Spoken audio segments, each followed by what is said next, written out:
Hello, good afternoon, good evening, or good morning, wherever you may be in the world today. It's another edition of the Remote Work Life Summit, and I have a great guest with me today. I've got the co-founder of Outpost with me. You can find the website at outpost-asia.com. And Outpost Asia, Outpost itself, is specifically to do with co-living and co-working neighborhoods in really idyllic locations. And one of those locations is Bali. And today, I think, David, you're talking to me from Bali, am I right? I'm talking you from Bali, that's correct. Excellent, wonderful. And David, I know there's lots of people within my community who are looking to escape the 9 to 5 cubicle. They're looking to really sort of connect and grow in a different environment, completely different environment that's not as hustle and bustle. Could you tell us a bit more about Outpost, please? Sure. Well, you're hitting on the demographic that we really focus on, and thank you for inviting me to speak today. The what we find is that, or what studies show, is that two-thirds of millennials feel stuck in either their work or their life. They feel that there's something more out there, but they can't find it. They could be in debt from going to school.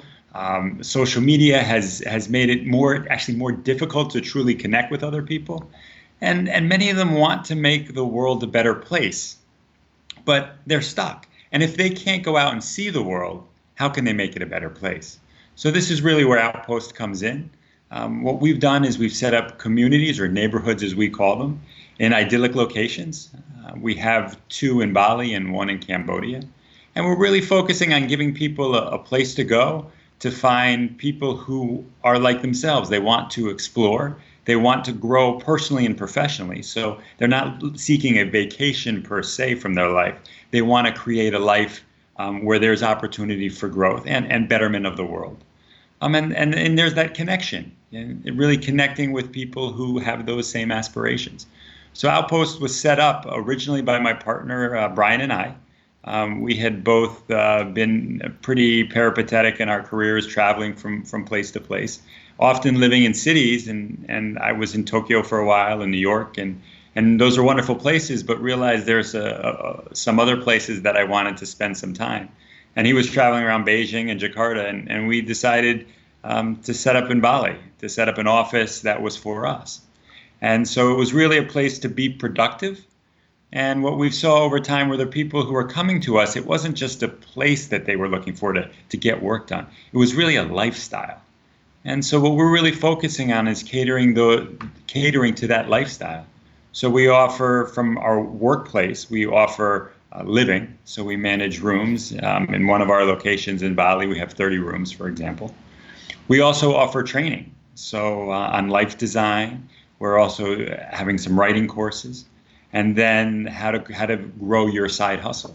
So there are a number of courses that we're trying to build on to help people live the life that they really want to lead. Sounds great. And I think that when you think of, or when you're in your office cubicle, I know I used to think that these sorts of these sorts of things were sort of beyond my imagination almost. And you would often see adverts, and you used to think to yourself, "This is too good to be true," you know. But Right. you've really made it happen, and you've really built that up. You've built your community, as you said, and you mentioned that social media perhaps has made it more difficult to actually do that. And I'm with you. I mean, social media has a part, but I think that those in-person interactions mean so much more. How, I mean, tell us about how you see, or the key elements to actually making those initial connections, you know? We talk a lot about shared experiences. So it's one thing, for example, to go to a movie and then you talk to someone else who saw the movie 2 or 3 weeks before, and you can talk about the movie and you can bond a little bit. But being able to go through an experience with someone else, even if it is just simply seeing a movie or going through a yoga class with someone. It's these shared experiences that really foster connections. So what we try to do is create shared experiences, whether we're bringing donuts to at 10 a.m. to our balcony so people can bond over donuts, or whether it's a salsa lesson, or whether it's a SEO class. We try to create opportunities for a little bit of shared interactions, so that over time that people can build up the connections that they truly crave. And I think what we find out is that our members are really our best advertising or marketing, because what happens is, like you said, you saw people living this lifestyle, and you're like, well, I don't really, it's too far out there. But in actuality, what's happening is that your fantasy, if you will, is our members' reality. And once you see that that reality could be yours, well, it's a convert. Right? And really what we're showing is that there are other ways to live for 2 weeks, 2 months, or 2 years. For me, a traveling lifestyle for longer than that is too much. For others, they want to make a whole life of just moving around from place to place. So we want to support that lifestyle, at least for the time that people want to have that opportunity. And how, again, I'm actually, these questions are actually coming from me, quite a lot of from me, but others from the community that I have as well, the remote work life community. Sure. They want to know, if they're looking to, locate elsewhere. Some of them haven't even been on, holidays for that long. They may have been on holiday for a week. So locating their whole career and life is like perhaps quite something that's, again, beyond what they've done before. How would you suggest you prepare for something like this whole movement of yourself and your career to somewhere that's totally foreign and totally different? How do you actually get that going? I think there are a multitude of ways, and there are many different people who choose to do this. So when I was younger, for example, I went to Japan and I taught English. I had no background in teaching per se, but it was an opportunity to use what skills that I had and bringing them overseas. So there are many people who do that now. They are just leave where they're at. They find jobs teaching English and go from there. There are other people who say, well, I have some skills in business. Let me try drop shipping. So there are people who say, all right, well, let me try drop shipping and figure out how I can sell a few things online. I think the more successful people have some original skill they've have, and they're trying to take that and do that internationally. And so I think that would be my recommendation. So if you've been working a few years in marketing, see what you can break off and have your own clients that you're currently working with. Can you take them with you? And then you're able to live life more on your own terms. It's usually you get to pick your location, your career, or your role. So you sacrifice one or the other when you choose solely your location. I think there are people who can make it happen wherever they are, but you're always giving up something. So there's always some trade-off. There's always a little rain in paradise. But with that said, we think there's a tremendous amount of upside when you can really control the life that you're trying to lead. And I think really what we were talking about at the beginning of the call is feeling that there's more out there. And I think what people are lacking is this sense of control. And so when people are traveling from place to place or with us for a few months, they feel that they're controlling things. And that sense of control is often missing when we're just doing the 9 to 5. Mm-hmm. No, I hear that. And I think there's, like you said, there's lots of people that are looking to take control of their lives, take control of their own trajectory, their own destination. And I suppose sometimes, like you said, you have to take, if you've got those skills, or if you've got some sort of plan in place, it's always good to have a plan, I guess, isn't it? Yeah.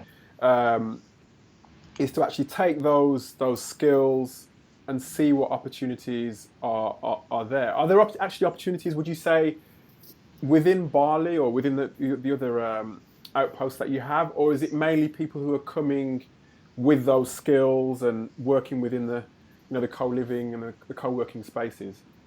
I think people meet each other, and then there's serendipitous interactions, and oh, you do this, I do this, let's see what we can do together. But with that said, there are also certain things when you go to another country, you've got some visa issues in terms of being able to work or not work in a certain place. So there are really some challenges that you might have in necessarily finding a job within a different country. But I think that you can definitely find your way to meet others and create and collaborate and find job opportunities for sure. Mm-hmm.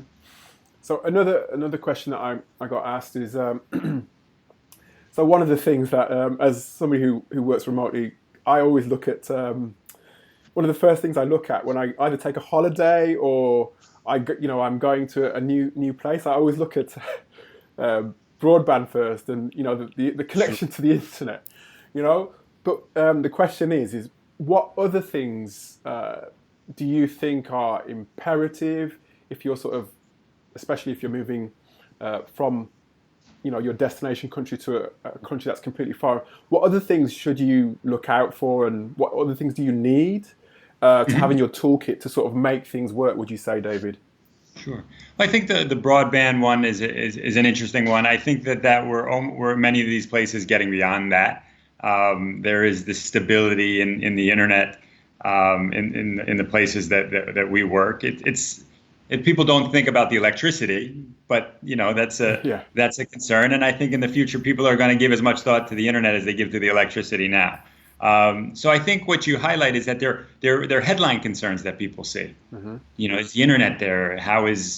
But really what the concerns are is can you meet other people? Can you find a place that you feel at home for the length of time that you're there? And I think that's ultimately the way that we find fulfillment. Are we able to contribute to something? Is our job meaningful, or is how we're living our life of meaning? So I think they're almost more internal questions that people have to ask, but also to see hey, if I'm going here, are there people, especially for those who are first timers, if you will, are there people like me that I can meet? And then you start to explore and say, all right, well, I'm more interested in going here or going there, or I know these types of people are in Vietnam and I want to head there. So I think that once you get past all right, can I rent out my apartment in London or San Francisco, and where do I have to put my stuff in storage? Once you get beyond that, it's these hidden things that you don't think much about. Hey, if I go here, will I be lonely? I'm having trouble organizing my day because there's so much to do and I'm not getting work done. Those are the issues that on the day-to-day that people kind of are what they're facing when they're really out there. No, I hear that. Thank you, David. Thank you. And so another thing is that feeling of, I don't know, working remotely or working, again, as a digital nomad, you tend to be moving around a lot. So those relationships, those initial connections that you make can sometimes be quite, it can be quite a challenge to actually sort of grow those connections, those relationships. Are there any tips that you can give, David, about, because I know you're very values driven, Outpost is very values driven, and the people that you sort of encourage into the community are very values driven as well and purpose driven. Are there any bits of advice that you can give in terms of holding on to those connections and making them sort of really sort of work for the individual? Well, for me, we talk about our values of exploration and growth and connection, and exploration to me isn't going out there and being in one place in 1 week, one place in another. For me, exploration is really digging in and staying in one spot for a while. So 5 months, 6 months, longer in one location, mm-hmm. And that's where you start to really build those connections.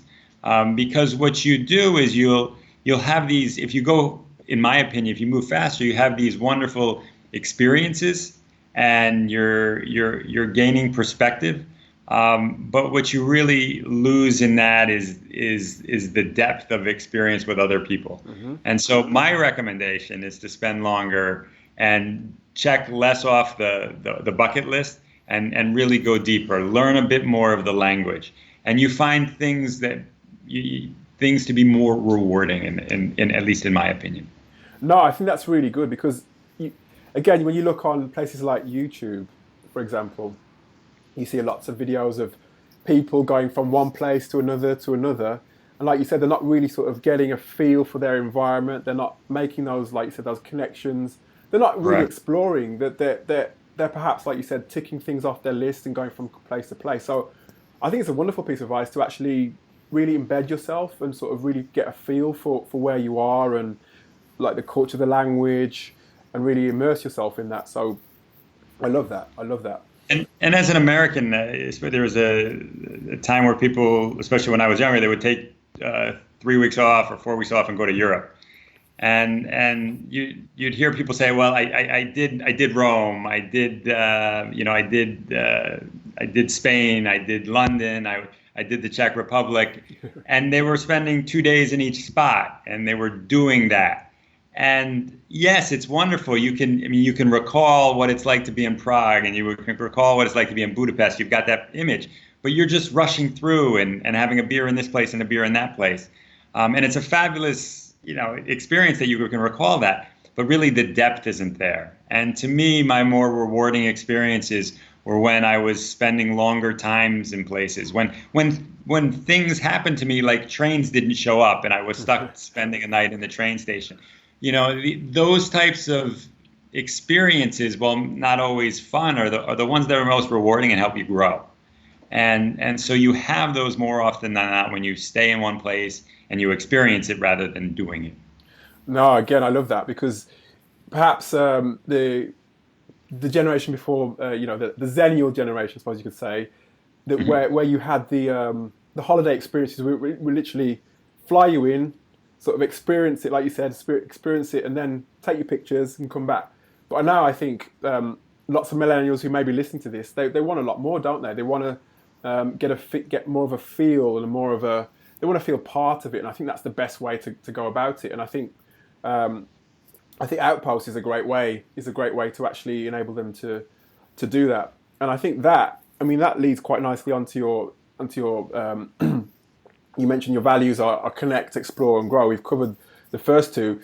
I think that does enable you to grow, doesn't it? Because if you're experiencing new things, experiencing new cultures, you even that thing where you mentioned about the train and all that sort of thing, that in itself may seem like a bad experience at the time, but you're growing, you're learning from that, right? Right. So in terms of that growth aspect, what other areas, how else do you feel that growth can be achieved as well, David? Sure. Well, at Outpost, we have the personal growth and the professional growth, and we have events. So that was speaking about earlier, whether it's salsa dancing or marketing or branding. So we have a number of different events where you can grow professionally, if you will, and then other ones where there's personal growth. We also have courses. So we have something we call Code Remote, where people come in for 7 weeks and learn Python. And it's fabulous to see that someone has come in with no experience, and at the end they had an Airbnb clone. So there's tremendous growth there. And then after learning how to code, you're in the Outpost network, and there are always people who are going to need those skills.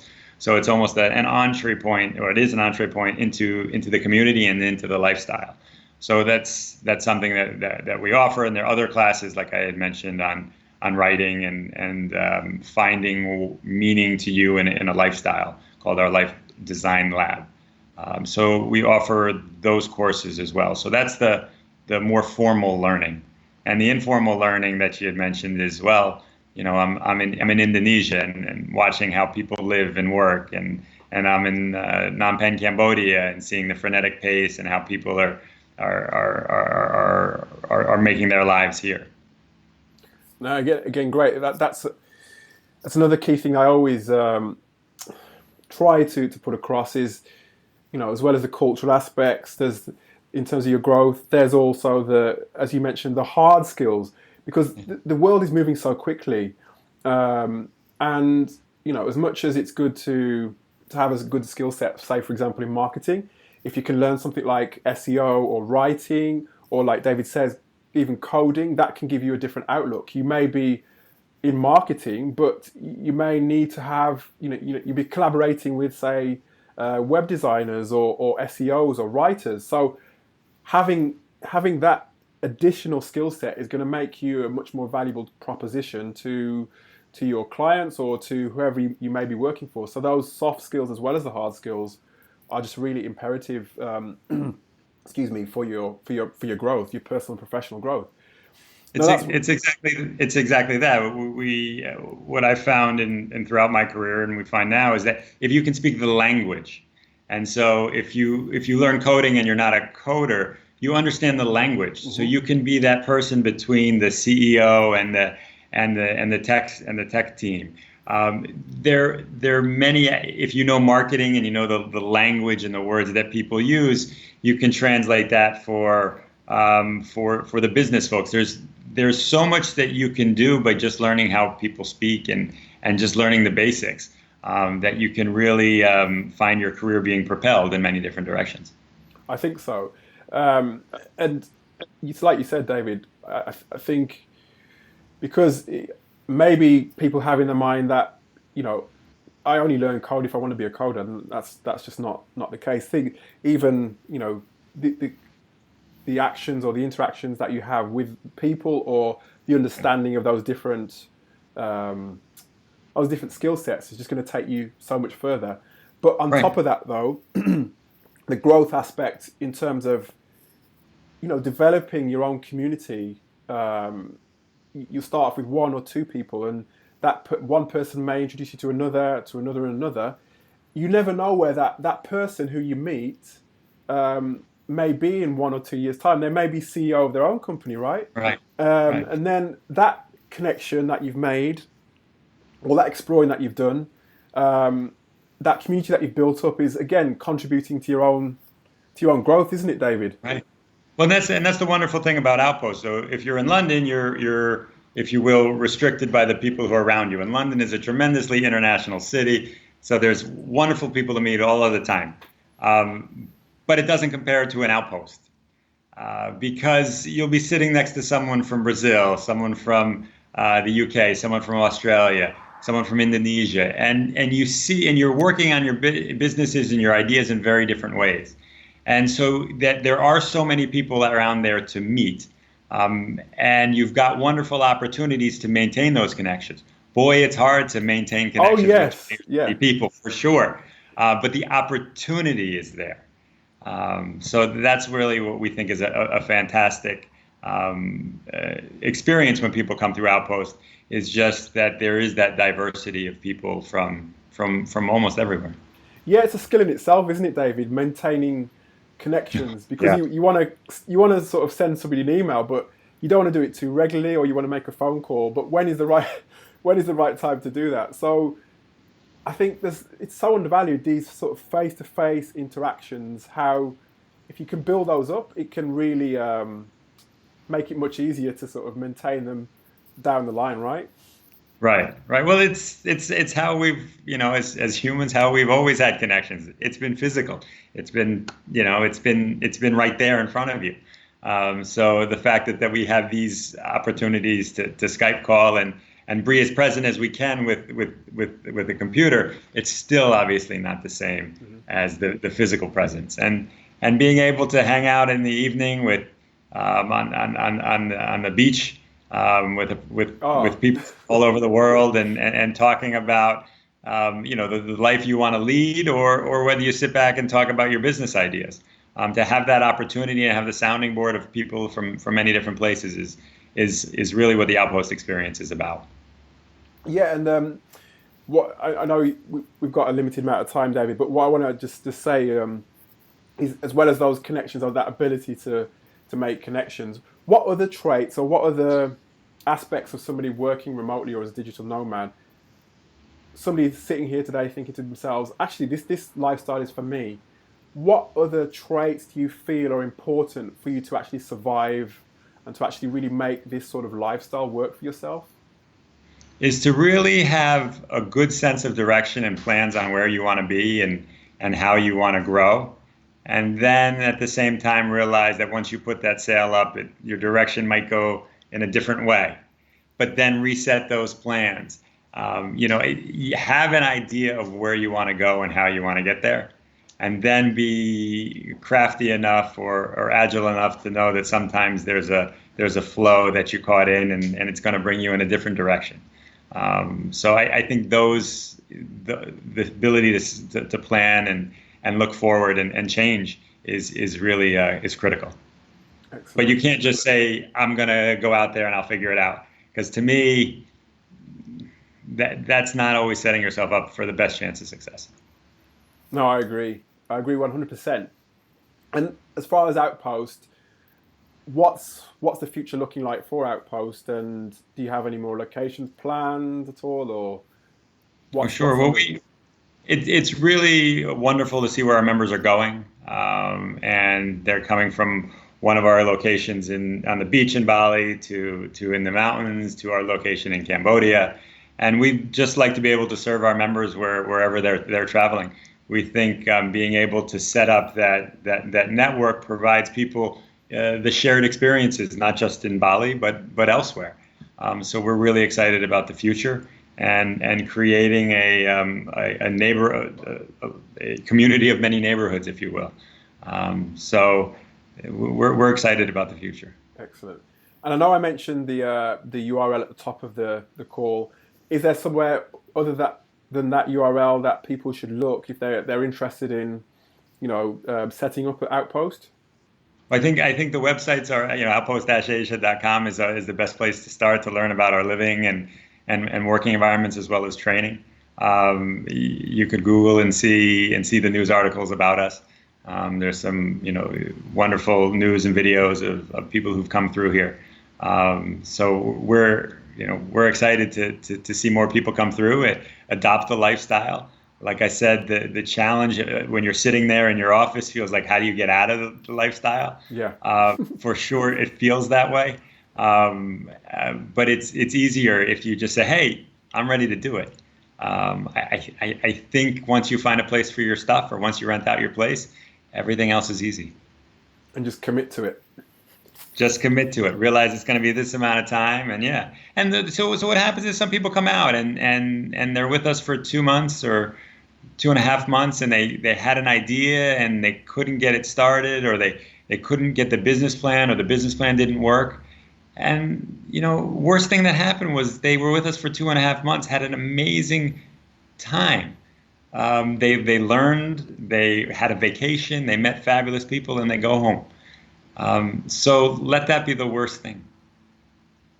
Doesn't sound too bad to me at all, David. Thank you. I just want to say thank you so much for joining us here today at the Remote Work Life Summit. We'll be looking out for what's going on at outpost-asia.com, and hopefully I get to speak to you again soon in the future to catch up. Hopefully get to see you out here soon. Yeah, and that as well, yeah. You got a spot. Oh, brilliant. Thanks, David.